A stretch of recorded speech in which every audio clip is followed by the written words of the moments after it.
로마서 강의 세 번째 시간이 되겠습니다. 여러분은 무엇인가를 부끄러워한 적이 있습니까? 아마 지금도 아마 그런 부분이 있을지도 모르겠습니다. 어떤 사람은 가족을 부끄러워하기도 하고, 어떤 사람은 자신의 외모나 그리고 출신 학교 또는 자신의 직업 이런 것들을 부끄러워하는 그런 상황이 있을 수가 있습니다. 저도 어렸을 때 저희 집이 조금 어려웠어요. 경제적으로 어렵다 이런 이유로 저희 집을, 가정을 부끄러워했던 적이 있습니다. 가정, 가족 이게 얼마나 소중한 거예요. 정말 소중한 그 무엇과도 바꿀 수 없는 것이 바로 가족이 아니겠습니까? 그런데 철이 없으니까 경제적으로 좀 부족하다는 이유로 가족을 부끄러워했던 것이지요. 사도 바울은 내가 복음을 부끄러워하지 않는다. 좀 부정적인 표현이에요. 근데 이것을 안 해도 상관이 없어요. 긍정적인 표현으로 쭉 이렇게 밀고 나가도 아무 문제가 없는데 내가 굳이 내가 복음을 부끄러워하지 않는다 이런 표현을 한 이유가 있지 않겠습니까? 당시에 믿는 사람들 중에 복음을 부끄러워하는 이런 유혹, 시험에 든 사람들이 있었다. 이렇게 예상을 할 수가 있는 것이지요. 그리고 마가복음 8장에 보면 예수님께서 이런 말씀을 하신 적이 있어요. 8장 38절 말씀. 누구든지 음란하고 죄 많은 세대에서 나와 내 말을 부끄러워하면 인자도 아버지의 영광으로 거룩한 천사들과 함께 올 때에 그 사람을 부끄러워하리라. 이게 무슨 뜻이에요? 나 그리고 내 말. 예수님께서 복음이시라고 했잖아요. 그리고 예수님께서 전파하신 말씀, 복음의 말씀이 아니겠습니까? 복음을 부끄러워할 수 있다라고 하는 것, 그리스도를 따르는 사람들 중에 그런 일이 일어날 수 있다는 점을 미리 경고해 두신 것이다 하는 것입니다. 여러분, 왜 우리는 복음을 부끄러워하게 되는 것일까요? 1차적인 이유가 있는데 그것은 세상의 반응 때문이에요. 복음을 듣는 사람들의 반응이 부정적이고 좋지 않기 때문에 우리가 그것을 말하는 것, 이것을 부끄러워하는 경향이 있는 것입니다. 복음은 좋은 소식이라고 하는 뜻을 가지고 있어요. 아주 기쁜 소식이고 좋은 소식이다. 그런데 이것이 세상 사람들에게 들려질 때 어떻게 들려지는가? 좋은 소식이지만 환영받는 소식은 아니기 때문인 것입니다. 우리가 복음을 전할 때마다 사람들이 그것을 환영하고 그것을 막 스펀지가 물을 빨아들이듯이 기쁘게 쭉쭉 이렇게 받아들이고 그 복음으로 거듭난다면 얼마나 좋겠어요. 신이 나죠. 근데 세상은 실제로는 그렇지 않다. 그런 사람이 없는 건 아니에요. 우리도 어느 순간 복음을 듣고 그것을 기쁘게 받아들임으로 말미암아 이 자리에 있는 것 아니겠습니까? 근데 세상에도 우리가 복음을 전하기만 하면 그렇게 복음을 기쁘게 받아들일 사람 얼마든지 있어요. 안전해서 문제지. 그런데 그런 사람이 있지만 대부분의 반응은 복음에 대해서 반응이 부정적이라는 걸.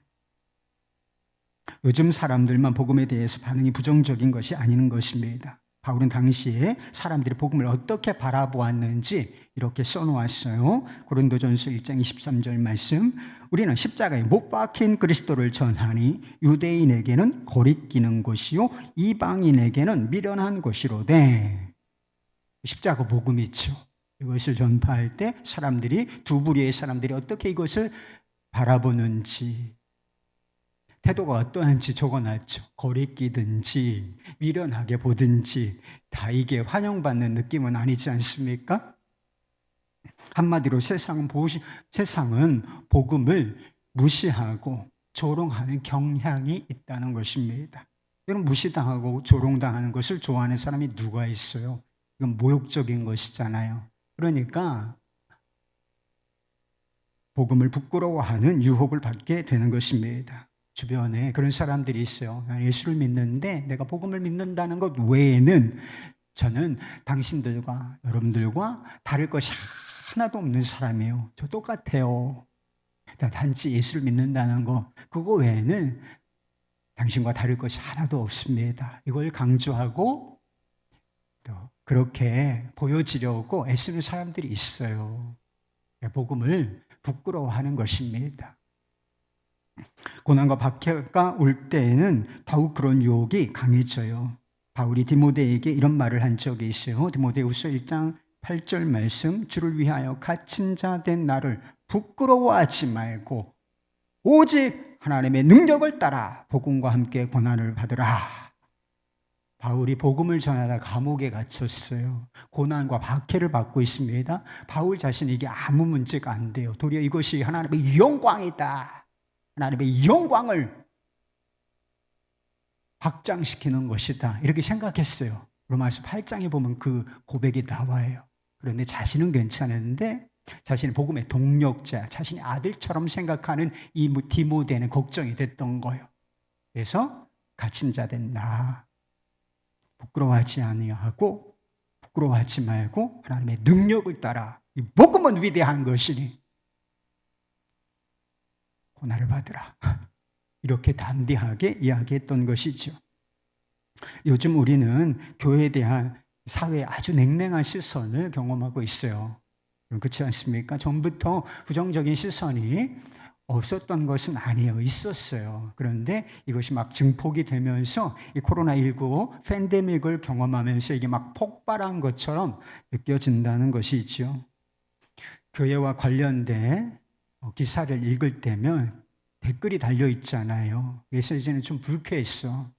근데 요새는 막 무서울 정도에 막 융단 폭격을 날리고 싹쓸이가 없어지대 막.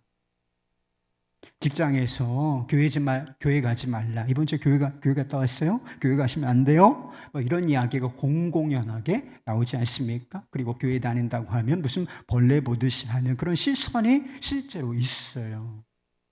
이런 상황 속에서 여러분은 어떻게 반응하고 있습니까?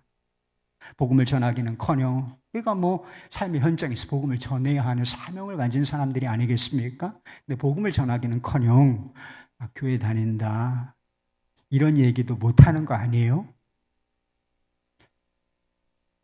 복음을 부끄러워하고 있는 것 아닙니까? 예전에 연말에 방송사에서 연예대상이라 뭐 이런 시상식을 하죠. 근데 시상대에 서서 하나님께 감사합니다. 하나님께 영광을 돌립니다. 이런 말을 자주 들을 수가 있었어요. 그런데 올해는 그런 말 듣기가 어려웠습니다. 이 연예인들 중에 크리스찬들이 꽤 많은데 갑자기 예수 믿는 사람들이 막 다 없어진 것일까요? 예수 믿는 사람들이 이번에는 상을 다 못한 것입니까? 그렇지 않아요. 이 사회적인 평가, 시선 이게 아주 비판적이고 냉랭하기 때문에 그 자리에 섰지만 내가 예수를 믿는다. 나의 정체성, 하나님께 감사한다. 이 고백, 믿음의 고백, 감사의 고백 이걸 하기가 어려웠던 거예요. 나중에 찾아보니까 이런 상황 속에서도 여전히 내게 감사합니다 라는 믿음의 고백, 나에게 영광을 돌리는 이 고백을 한 사람들이 있다는 사실을 알았어요. 나의 생사화복을 주관하시는 하나님, 나의 길을 인도하시는 하나님께 내가 감사한다. 이런 고백을 당당하게 한 그 누군가를 봤습니다. 저는 이런 시상대에 서서 하나님께 감사한다, 하나님께 영광을 돌린다 이런 말을 하는 것을 별로 찬성하는 사람은 아니에요. 뭐 잘 될 때만, 뭐 상을 탈 때만, 1등할 때만 우리가 하나님께 영광을 돌릴 수 있다 이런 잘못된 인식을 줄 수가 있기 때문에 여러분 사랑하면서 사는 것이 하나님의 뜻대로 크리스천답게 하나님의 백성답게 사는 게 하나님께 영광을 돌리는 거예요. 근데 이게 왜곡될 소지가 있기 때문에 별로 찬성하지 않아. 그런데 이 시기가 아주 어려운데 그럼에도 불구하고 자신의 정체성을 드러내고 나에게 감사의 고백을 하는 사람들, 이때는 저 고백이 귀하다 이렇게 느껴졌어요. 복음에 대한 세상의 호의적이지 않은 태도, 고난과 박해라는 상황에 처하면 우리가 당연하게 복음을 부끄러워하게 되는 것일까? 그렇지가 않습니다. 바울을 보십시오. 바울이 가고자 했던 로마는 그 당시에 세계 최고의 도시였습니다. 로마에 가보는 것이 당시 사람들의 일생일대 한번 태어나서 죽기 전에 반드시 제국의 수도 이 로마는 한번 가봐야 된다. 이것이 꿈일 정도였다라고 하는 것입니다. 지금도 그 도시가 일부 남아있죠. 건물들이 2000년 된 유적들이 남아있어요. 이 콜로세움 같은 원형 경기장이 남아있는데 지금 보기에도 이 원형 경기장은 대단히 웅장한 건물이다. 그래서 얼마 전에 지었다라고 해도 손색이 없는 100년 전에 지었다. 이렇게도 손색이 없는 그런 건물인 것입니다. 그에 비해서 로마에 가고자 했던, 복음을 전하고자 했던 바울은 아주 볼품없는 외모를 가졌다라고 알려져 있습니다. 대머리예요. 안짱다리입니다. 키가 작아요. 매부리 코에 근시였고 자타공인 말재주가 없는 사람이었다고 했습니다. 이 사람에게 탁월한 부분이 있어요. 영적으로는 굉장히 수준이 높은 사람이었고 삼층천에 갔다 온 사람이었고 학벌이 좋고 가문 배경이 좋은 사람, 이런 좋은 것이 있었지만 그저 외적인 외모로 사람이 사람을 평가하잖아요. 사람은 외모를 보거니와. 저도 외모를 봅니다, 여러분. 외모로만 보면 그 제국 화려한 도시에 비해서 이 사람은 아주 볼품없는 사람이에요. 그래서 자신도 자존감 떨어지고 그리고 위축될 만한 상황 속에 놓여 있는 사람이 아니겠습니까? 그런 사람이 세계 최고의 도시에 살고 있는 사람들에게 자신은 복음을 부끄러워하지 않는다, 이렇게 당당하게 말하고 있는 것입니다.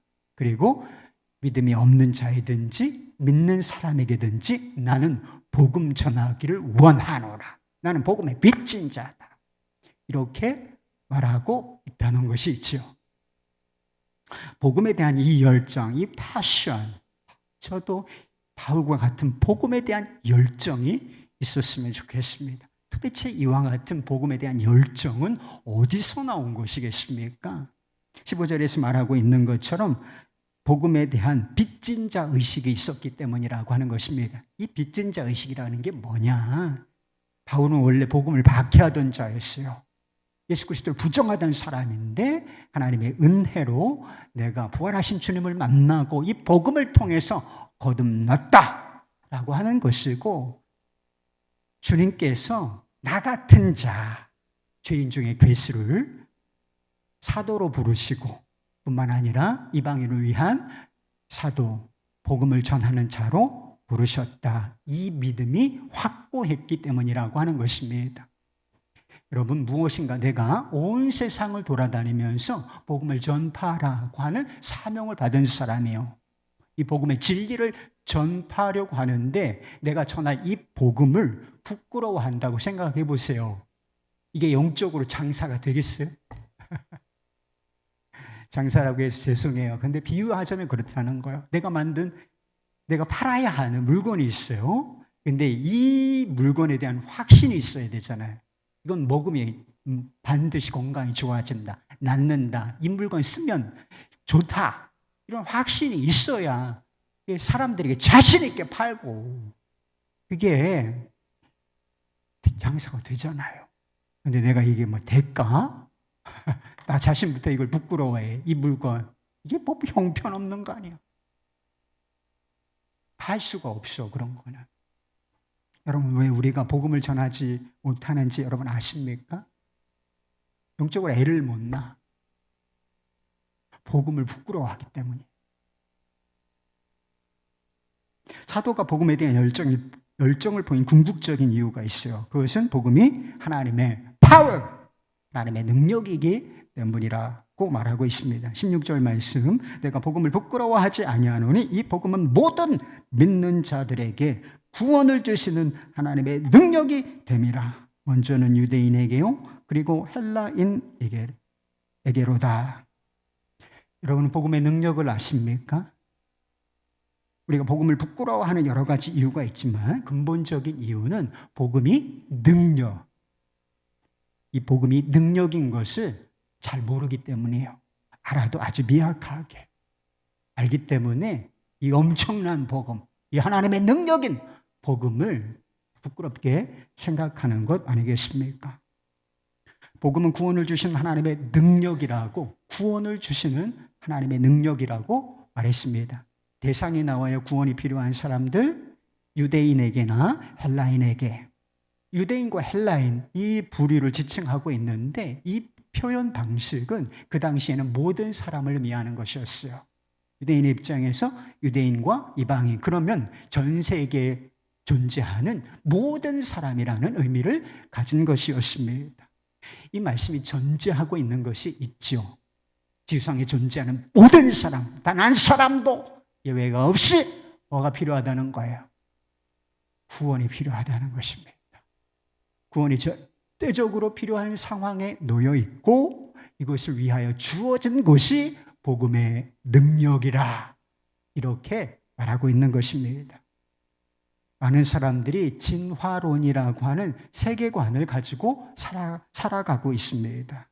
진화론, 그래 생물체든지 사회, 과학이든지 문명이든지 이런 것이 아주 단순한 것으로부터 복잡한 것으로 고도화되도록 이렇게 발전하고 있다라고 생각하고 있는 것이지요. 여러분, 진화론이 정말 사실이라면 우리는 구원받을 필요가 없는 거예요. 상태가 점점 나아지고 더 나아질 것인데 무슨 구원이 필요합니까?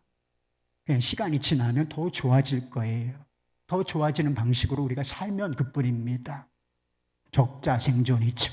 적자생존을 그냥 극대화하면서 이게 살아가면 세상 더 좋아지게 돼 있다니까.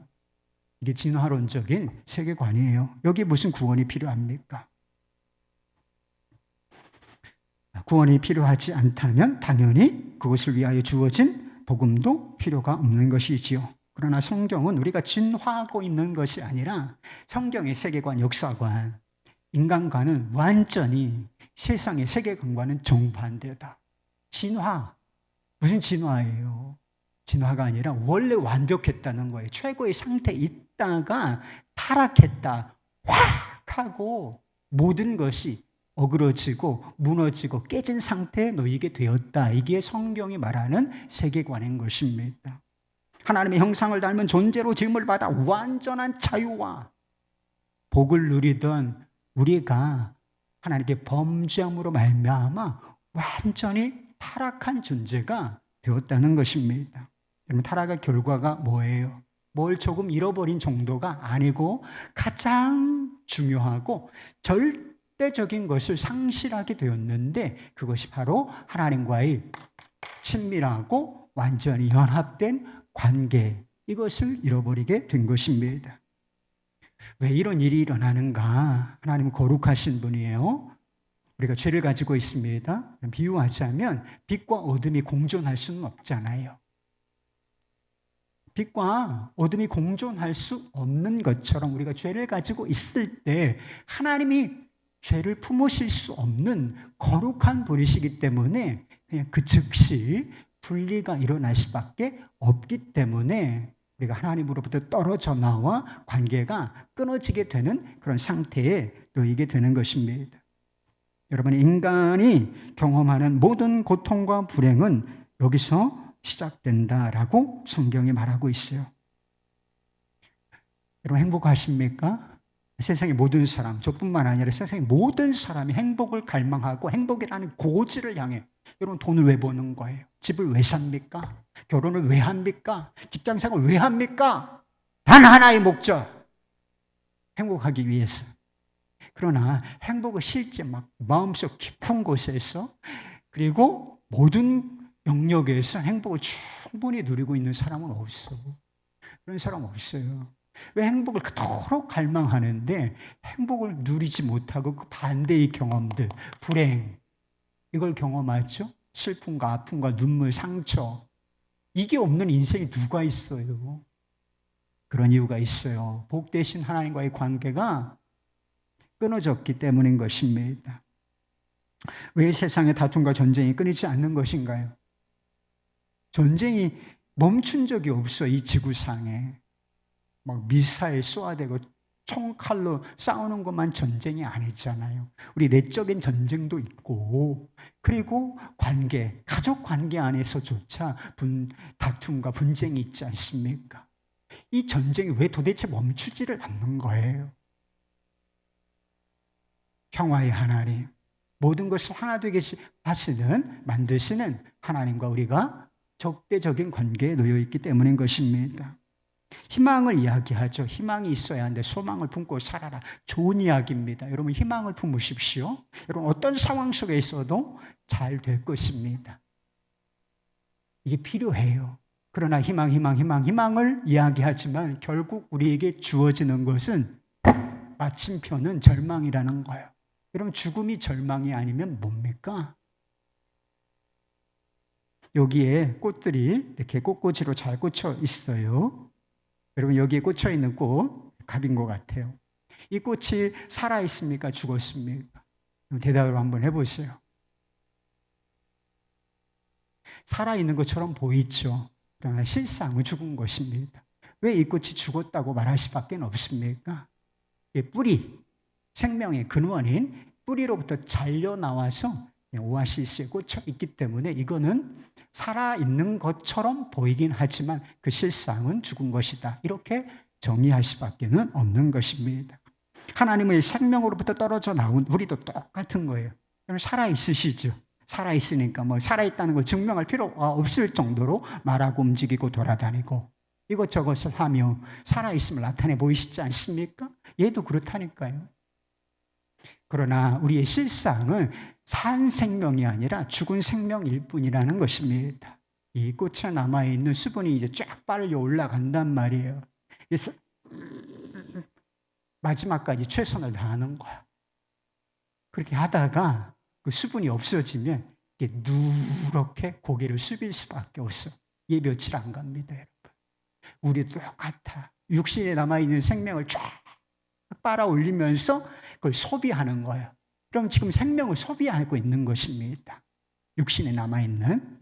그러다가 어느 시점이 되면 이 완전히 죽었다. 실제로는 죽은 것인데 어느 시점에 가서 그 죽음의 실상이 완전하게 드러나게 돼 있는데 그게 죽음인 거예요. 모든 고통과 불행, 절망과 죽음은 우리에게 뭐가 필요하다? 구원이, 여러분 잘난 사람 하나도 없어. 불쌍하지 않은 사람 하나도 없어요, 여러분. 우리 모두에게 구원이 필요하다라고 하는 것을 말해주고 있어요. 근데 구원이 뭐죠? 단순히 죽어서 천국 간다. 이것만 말하는 게 아니에요. 그거는 일부예요, 일부. 구원이 가져다 주는 복의 일부일 뿐이지 구원의 정확한 의미는 아닌 것입니다. 구원이란 무엇인가? 우리 안에 죄가 있어요. 이 죄가 사라지고 그리고 죄로 인하여 나타나는 어떤 결과들, 이것이 제거되는 것, 이것이 싹 사라지게 되는 것을 말하는 것입니다. 다르게 표현하면 이 근본적인 문제, 죄의 문제, 하나님과의 관계가 끊어진 것, 이것이 다시 복음과 믿음으로 말미암아 하나님과 연합된 관계가 되는 것, 하나님과의 관계를 회복하는 이것이 바로 구원인 줄 믿으실 수 있기를 바랍니다. 17절 말씀은 이 하나님의 구원, 이 복음의 능력이 어떻게 우리에게 나타나는가, 어떤 방식으로 역사하는가를 보여주고 있어요. 17절 말씀, 복음에는 하나님의 의가 나타나서 믿음으로 믿음에 이르게 하나니 기록된 바 오직 의는 믿음으로 말미암아 살리라 함과 같으니라. 이 말씀을 좀 이해하기가 어렵습니다. 그래서 이 말씀을 좀 해석을 해드릴게요. 여기에 하나님의 의라고 하는 표현이 나오지 않습니까? 하나님의 의. 여러분, 우리 하나님은 의로우신 분이십니다. 거룩하고 공의로우신 분이십니다. 그렇기 때문에 의로우신 하나님 앞에 서기 위해서는 그 앞에 서는 자, 우리 역시 의가 있어야 한다는 것입니다. 하나님의 뜻에 온전히 순종함으로써 얻어지는 것, 이것을 바로 의라고 부르는 것인데 이것이 우리가 있어야 거룩하신 의로우신 하나님 앞에 설 자격을 갖는다는 것입니다. 그러나 여러분, 우리의 실상은 뭐예요? 우리에게는 의가 없다. 뭐만 있다? 죄만 있는 것이다. 만약 우리가 우리의 힘으로 의를 이룰 수 있다면, 죄를 없애버리고 의를 이룰 수 있다면 구원받을 필요가 없는 거죠. 그냥 우리 힘으로 하나님 앞에 당당한 자격을 가지고 서면 그뿐일 것입니다. 그런데 우리가 죄인이기 때문에 이 죄를 스스로 없이 할 수 없고 하나님의 말씀에 온전히 100% 순종할 수 없는 상태에 있기 때문에 우리에게 구원이 필요하다는 걸. 그런데 우리에게 절실하게 필요한 그 의가 복음에 나타났다라고 말씀하고 있습니다. 여러분, 표현을 성경이 단어 하나를 그냥 쓰지 않는다. 여러분, 나타났다는 표현을 한번 보시기 바랍니다. 우리가 만든 것, 우리가 이루어낸 것이 아니라 나타난 거예요. 우리의 것이 아니라 하나님의 것입니다. 하나님께서 이루시고 하나님께 속해 있고 하나님께서 복음을 통하여 나타내 보여주신 것, 바로 이것이 하나님의 의라고 하는 것입니다. 그래서 빌립보서 3장 9절 말씀에 보면 보다 더 구체적으로 표현했는데 이 하나님의 의를 뭐라고 했느냐? 하나님으로부터 난 의라. 우리에게서 난 것이 아니고 우리에게 속해 있는 것 아니며 하나님께서 준비하시고 하나님으로부터 나타나고 주어지는 의라고 하는 뜻인 것입니다. 복음에 나타난 하나님의 의가 도대체 무엇을 말하는 것인가? 우리에게는 없는 거예요. 근데 나타났다는 거예요. 누구를 통해서? 예수 그리스도를 통해서. 예수께서 이 땅에 오시고 하나님의 말씀에 순종하시고 십자가를 통해서 속죄를 이루시고 부활을 통해서 의를 이루신 것. 이 모든 것, 예수님께서 하신 모든 일의 결과물, 이게 바로 뭐라는 거예요? 하나님의 의라고 하는 것입니다. 좀 어렵죠. 그 다음에 나오는 믿음이라는 단어가 있어요. 믿음은 하나님의 의가 우리에게 전달되는 방식을 말하는 거예요. 하나님께서 다 준비해서 우리에게 주시는데 이게 우리에게 어떻게 오는가, 주어지는가, 그게 바로 믿음이라는 것입니다. 그래서 믿음에서 믿음으로라고 하는 표현이 있잖아요. 그거는 처음부터 끝까지, 그러니까 온통 믿음으로, 철저하게 믿음으로라고 하는 뜻을 가지고 있는데 유사한 단어가 뒤에 나와요. 오직이라고 하는 것입니다. only, 오직 믿음이라는 방법으로만 하나님의 의가 우리에게 전달되어진다, 입혀진다라고 하는 것입니다. 그런 방법으로만 죄인인 우리가 하나님 앞에서 의로운 자로 여겨지게 된다는 것입니다. 로마서의 대주제 1장부터 16장까지 쫙 꿰뚫는 주제 하나가 있다고 말씀을 드렸죠. 한자로 이신칭의, 이게 바로 믿음으로 말미암아 의롭다 하심을 받는다. 27절 말씀이 바로 그것을 의미하는 것입니다. 오직 이런 방법으로만 죄로 끊어졌던 하나님과의 관계를 회복하고 새로운 삶, 영적 삶, 영원한 삶을 시작하게 된다, 누리게 된다, 이런 뜻인 것입니다.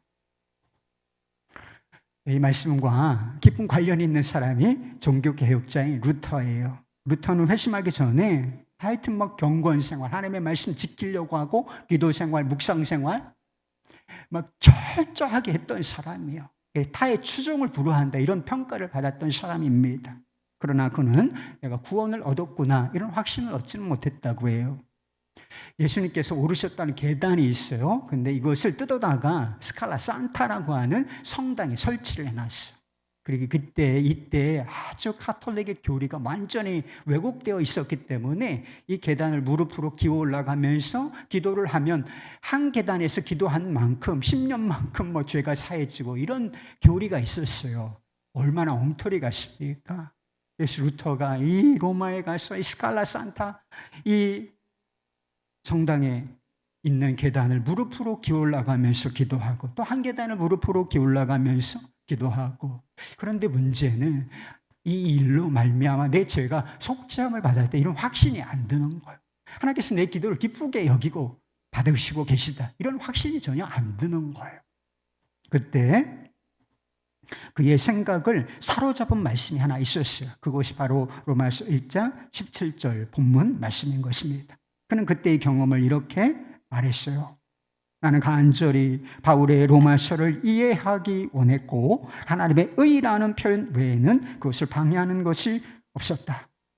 왜냐하면 나는 이 구절을 하나님은 은혜로우심으로 불의한 자를 처벌하실 때 의롭게 처리하신다는 뜻의 의로 이해했기 때문이다. 나는 흠없는 수사였지만 하나님 앞에서 양심으로 괴로워하는 죄인으로 서 있었고 나의 공로로 하나님의 노여움을 달랠 수 있다는 확신이 전혀 없었던 상황에 처해 있었다. 그래서 나는 의롭고 분노하시는 하나님을 사랑하지 않고 오히려 그분을 미워했고 불평했다. 하지만 나는 친애하는 바울에게 매달렸고 그의 말뜻을 알고자 간절히 열망했다. 나는 밤낮으로 묵상했다. 결국 하나님의 의와 의는 믿음으로 살리라 하는 표현의 연관성을 알았다. 그리고 하나님의 의란 하나님께서 은혜와 순전한 자비로 우리를 믿음으로 말미암아 의롭다고 선언하시는 것임을 알게 되었다. 그래서 나는 곧바로 거듭나고 낙원으로 열린 문에 들어갔음을 느꼈다. 성경 전체가 새로운 의미로 다가왔다. 이전에는 하나님의 의가 나를 미움으로 가득 차게 했지만 이제는 훨씬 큰 사랑으로 말할 수 없이 달콤해졌다. 바울이 쓴 그 구절이 내게는 하늘로 가는 문이 되었다. 간단히 말하자면 이 신칭이 믿음으로 말미암아 하나님의 의가 하나님께서 준비하신 의가 내 것이 되고 내가 의롭다함을 죄인이지만 의롭다함을 받는다. 이 진리를 깨닫고 우와! 내가 거듭났구나. 나는 믿는다. 하늘문이 열리는 것 같은 느낌이 들었다는 거예요. 전에 제가 한 성도님과 세례문답을 한 적이 있어요. 세례 받을 때 중요한 게 뭔지 아십니까? 세례는 아무나 주는 게 아니에요. 예수 그리스도에 대한 진실한 믿음, 정직한 믿음의 고백이 있는 사람만 세례를 줄 수가 있어요. 그래서 예수님에 대한 믿음이 있는지를 확인해 드려야죠. 그래서 예수를 믿으시냐? 예수님께서 나의 모든 죄를 완전히 속죄하셨다. 깨끗하게 하셨다는 사실을 믿으십니까? 하나님의 자녀가 되었다고 믿으시나요? 물었더니 뭐라고 대답하시느냐면 제가 지금은 온전한 믿음은 없지만 믿으려고 애쓰고 있습니다. 이분에게 세례를 드려야 돼요? 말아야 돼요? 애쓰고 있습니다. 애쓰고 있습니다. 비하죠. 그렇지만 애쓰고 있는 동안 아직 사실은 믿는 건 아니잖아. 그래서 제가 다시 복음의 진리를 샥 하고 간단하지만 설명을 드렸어요. 뭐라고? 하나님께서는 성도님 진짜 믿으면 아무것도 하지 않아도 하나님께서 성도님을 태어나서 지금까지 단 한 번도 죄를 짓지 않은 것처럼 여겨주신다. 그러면 이게 복음이에요. 그런데 그 말씀을 들으시더니 좀 놀라시더라고. 근데 그러면서 어떻게 그런 일이 있을 수 있느냐? 어떻게 그럴 수 있죠? 저한테 되물으셨습니다. 여러분 생각해 보세요. 지금까지 우리가 얼마나 많은 죄를 지었는데 단 한 번도 생각으로나 마음으로나 행동으로나 언어로나 죄를 짓지 않은 것처럼 여겨주실까요? 하나님의 말씀이 선포되었죠. 여러분 그 말씀 다 삶으로 살아내셨습니까? 이게 의예요. 생각으로 언행심사로 다 살아내야 한단 말이에요. 그럴 때만 의가 주어지는 거예요. 그리고 살아냈어요. 모든 순간에 우리가 하나님의 말씀을 얼마나 많이 어기고 살아내지 못했는데 하나님은 우리를 어떻게 여기시느냐. 태어나서 지금까지 하나님의 모든 말씀에 모든 영역에서 완전히 일치하게 산 것으로 여겨주신다는 거예요. 할렐루야. 이게 우리 때문이 아니고 우리는 그냥 죄인일 뿐이고 죄인의 괴수일 뿐이죠. 죄의 장아찌일 뿐인데 오직 이유는 단 하나예요. 예수님께서 우리를 대신하여 살아주셨기 때문인 것입니다. 예수께서 우리를 위하여 대신 죽어주셨기 때문인 것입니다. 그리고 부활하셨기 때문이에요. 이걸 뭐라고 하느냐? 예수께서 우리의 의로움과 구속함이 되셨다는 것입니다. 우리가 하나님 앞에 설 때 우리 자신으로 서면 그냥 다 지옥불에 던져질 존재들 있죠. 그러나 우리가 믿음을 가지고 있을 때 우리 자신으로 서는 것이 아니라 예수로 서는 것이다.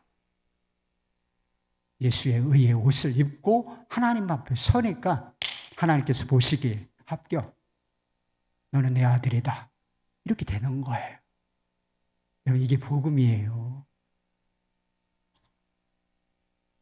이사야 1장 18절 말씀. 너희 죄가 주홍 같을지라도 눈과 같이 희어질 것이요 진홍같이 붉을지라도 양털같이 희게 되리라. 깨끗하다니까. 히브리서 10장 14절 말씀. 그가 거룩하게 된 자들을 한 번의 제사로 영원히 온전하게 하셨느니라. 온전하다니까요. 실제로 온전한 것도 없고 죄가 있죠. 그러나 예수 그리스도를 믿는다는 단 그 한 가지 이유. 넌 무죄하다. 넌 의롭다. 너는 내 아들이야. 이렇게 인정이 된다는 거예요. 여러분, 이게 이신칭이에요. 우리 모두는 구원이 필요한 사람들입니다. 절대적인 곤경 속에 놓인 사람들이죠. 무엇으로 구원받나요? 무엇으로 이 곤경에서 탈출할 수 있습니까? 오직 복음, 복음에 나타난 하나님의 능력, 하나님의 의로, 믿음으로 그렇게 되는 것입니다. 복음 외에 다른 길은 존재하지 않습니다. 예수 그리스도를 믿는 것 외에 하나님과 끊어졌던 이 관계를 다시 이을 그 무엇은 전혀 존재하지 않는다. 그분을 믿는 것 외에 행복의 길도 없고 진정한 삶을 누리는 길도 없다. 우리가 정말 이 복음을 믿는다면 그것을 부끄러워할 이유가 없는 것이 아니겠습니까? 이치적으로 그렇잖아요. 가장 절실한 것, 우리 힘으로는 도저히 얻을 수 없는 것, 그리고 모든 것이 포함된 것, 그것을 우리가 선물로 받았단 말이에요. 아무 일도 하지 않고 그냥 아멘, 이게 믿음인데, 그러면 이 복음이 고마운 것이지 자랑할 만한 것이지 어찌 이것을 숨기고 부끄러워할 만한 것이라 할 수 있겠습니까? 랜디 알코니스는 행복의 이런 이야기가 나와요. 차이라고 하는 자매가 있었는데 그는 중국의 유복한 집에서 태어났다 그래요. 그녀는 선교사들이 운영하는 고등학교에 다니다가 예수 그리스도를 인격적으로 영접하게 되었다고 했습니다. 그녀가 회심하자 불교 신자인 가족들이 노발대발하고 성경책을 갈기갈기 찢어가지고 얼굴에 던지는 이런 일을 했다고 그래요. 얼마나 모욕적입니까? 그러나 그녀의 오빠가 결국은 무릎을 꿇었대요. 그래서 나에게 기독교를 알려달라. 그리스도에 대해서 알려달라. 이렇게 요청을 하게 되었다는 것입니다. 그가 그렇게 한 이유는 간단했어요. 내가 이전보다 훨씬 더 행복해 보인다.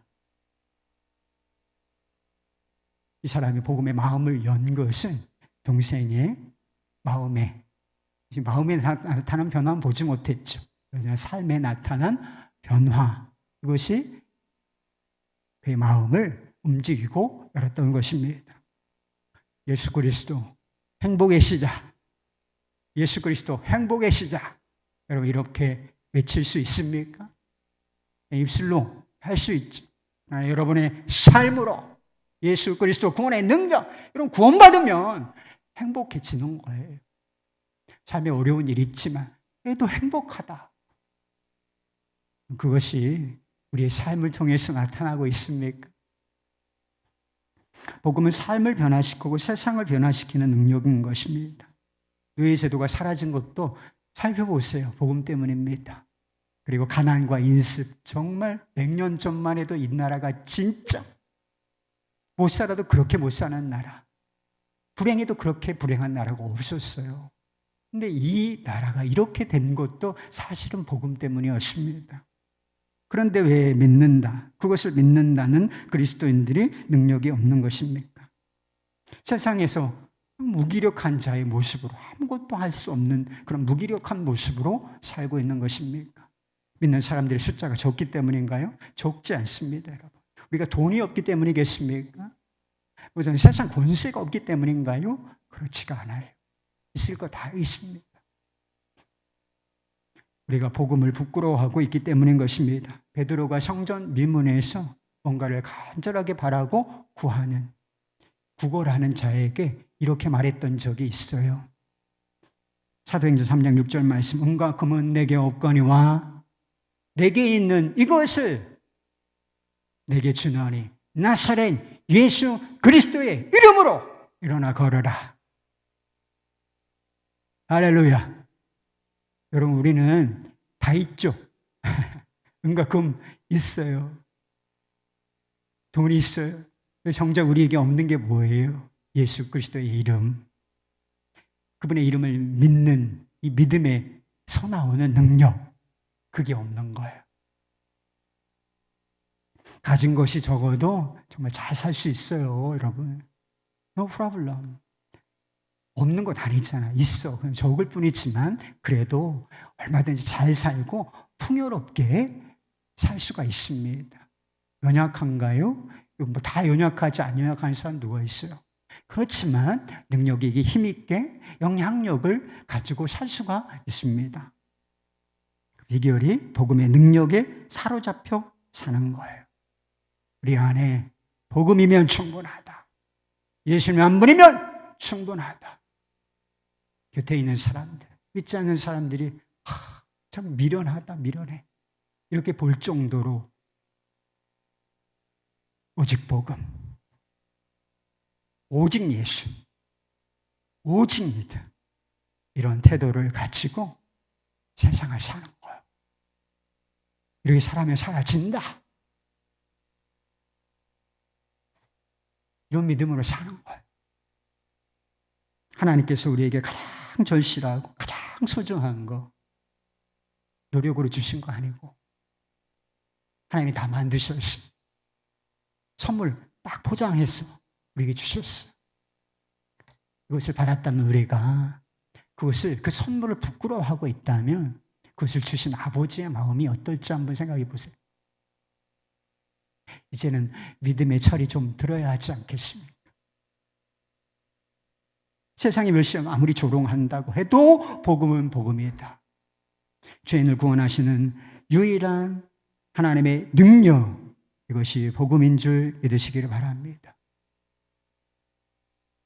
오직 복음, 오직 예수, 오직 믿음, 오직 의인은 믿음으로 말미암아 살리라. 이것이 여러분의 삶을 설명하는 한 구절의 말씀이 되기를 우리 주 예수 그리스도의 이름으로 축원합니다.